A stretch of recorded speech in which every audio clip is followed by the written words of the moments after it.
जालना लोकसभा निवडणुकीच्या मतमोजणीची प्रशासनाकडून जय्यत तयारी करण्यात येते। शहरातील नवीन MIDC मधील एका कंपनीत ही मतमोजणी होणार आहे। सकाळी 8 वाजल्यापासून मतमोजणीला सुरुवात होणार असून मतदारांनी नेमकं कोणाच्या पारड्यात मत टाकलंय हे पाहणं महत्त्वाचं असणार आहे।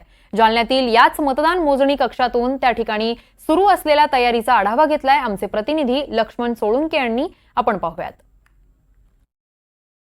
जालना लोकसभा मतदारसंघामध्ये मतदान प्रक्रिया पार पडल्याच्या नंतर बघू शकतो आपण की मतमोजणीची जय्यत तयारी या ठिकाणी सुरू करण्यात आलेली आहे। मतमोजणीला अवघे काही तास उरलेले असताना जिल्हा प्रशासनाच्या वतीने या ठिकाणी मोठ्या प्रमाणात तयारी सुरू करण्यात आलेली आहे। आपण बघू शकतो की जिल्हा प्रशासनाचं पूर्ण यंत्रणा या ठिकाणी कामाला लागलेली आहे।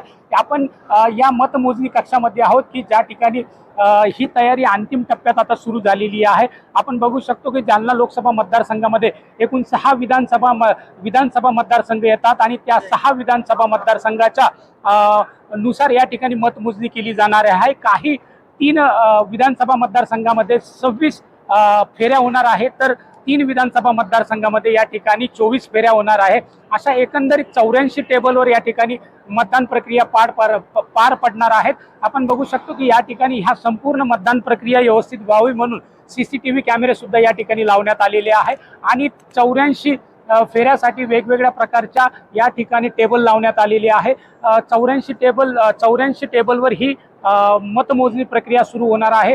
84 टेबल नंतर सकाळी 8 वाजल्यापासून ही या ठिकाणी मतदान प्रक्रिया सुरू होणार आहे। 8 वाजता सर्वप्रथम 10 टेबलवर या ठिकाणी जे पोस्टल मतदान आहे त्या पोस्टल मतदानाची मतमोजणी करण्यात येणार आहे आणि त्यानंतर जे मतदारसंघात मतदान झाले ती मतमोजणी या ठिकाणी सुरू करण्यात येणार आहे। त्यामुळे आपण बघू शकतो की मोठ्या प्रमाणात या ठिकाणी जालना जिल्हा प्रशासन आता जय्यत तयारीला लागलेलं आहे। मोठ्या प्रमाणात या ठिकाणी पोलीस बंदोबस्त तैनात करण्यात आलेला आहे।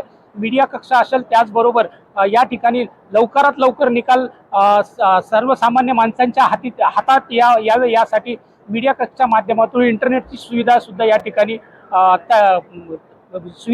ठिकाणी पुरवण्यात आलेली आहे। एकंदरीत जालना लोकसभा मतदारसंघातून आता जनता कुणाला कौल देते हे पाहणं सुद्धा महत्त्वाचं ठरणार आहे। लक्ष्मण सोळुंके, NDTV मराठी, जालना।